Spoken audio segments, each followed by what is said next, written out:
All right, let's jump right into this explainer.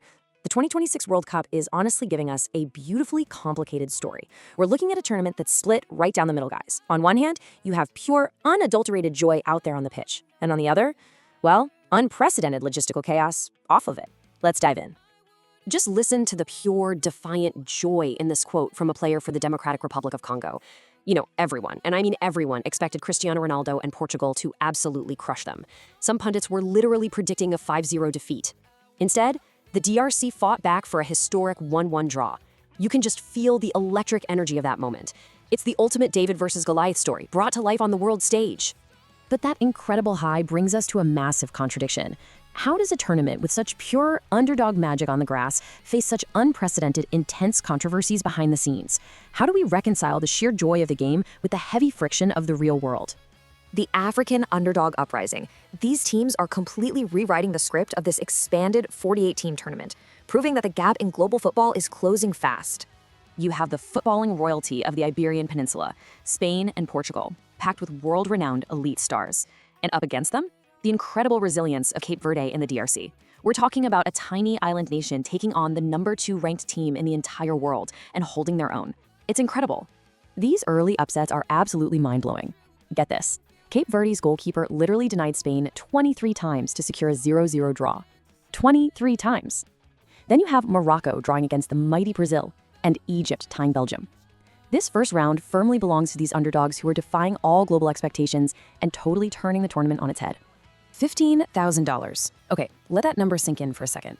That was the massive visa bond initially required by the US government for fans from 5 African nations, including Senegal and Ivory Coast, just to enter the country to support their winning teams. While it was temporarily dropped later for ticket holders, it set a harsh, incredibly restrictive tone right out of the gate.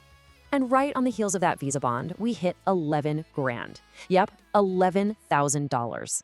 That is the staggering dynamic pricing cost for a single ticket to the final match at MetLife Stadium. FIFA introduced a dynamic pricing system this year, essentially treating football tickets like volatile stock options based on demand. It highlights an extreme commercialization that's even prompted investigations by multiple state attorneys general. Visas, borders, and bans. Because the stark reality is that attending this World Cup isn't just about affording a flight and a ticket anymore. Rigorous immigration policies, including the Trump administration's travel ban on 39 countries, have impacted the tournament at basically every level. While athletes technically have exemptions, ordinary fans from nations like Ivory Coast and Senegal were explicitly denied entry. And those athletic exemptions, they aren't foolproof either. Iraqi striker Ayman Hussein was detained for 7 hours at O'Hare, and Somali referee Omar Artin was actually turned away in Miami and couldn't even officiate. The geopolitical football pitch. Global conflicts are not staying outside the stadium walls this time around. When we map out the events, the logistical nightmare for the Iranian team amid the US-Iran conflict is just staggering. After the conflict escalated in February, Iran's training camp had to be relocated from Arizona down to Tijuana, Mexico, just for security reasons.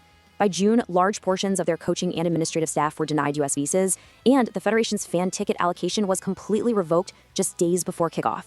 Logistics and the price tag. The complexities don't stop at international borders because the internal infrastructural hurdles plaguing the host nations are immense. Domestically, it's a total logistical pressure cooker. I mean, visiting teams like Senegal and Uzbekistan are facing excessive sniffer dog security checks right off the plane. Player heat breaks, which are designed to keep athletes safe in the summer, are being co-opted by broadcasters to air TV commercials.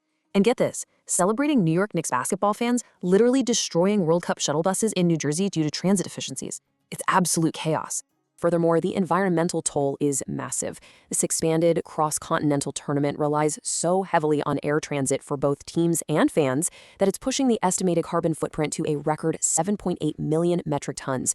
To put that into perspective, that completely dwarfs the 5.25 million from Qatar in 2022. It is a massive hidden cost to this sprawling event. A tournament of contradictions. All of these unprecedented factors culminate into one highly complex narrative. We are effectively watching 2 entirely different worlds occupy the exact same event. On the grass, we see this beautiful, unifying spectacle, global parity, and pure, unfiltered joy. But off the pitch, we see a fractured reality of geopolitical friction, travel bans, and extreme commercialization. So, here's what you should take away from all this, and what we really have to ask ourselves. As our world becomes more and more complex, can the pure magic of global sports actually survive the immense friction of the modern political and financial landscape? Does the joy of a dramatic 1-1 underdog draw erase the sting of an $11,000 ticket or a denied visa? Keep that in mind the next time you tune in to a match. Thanks for joining me for this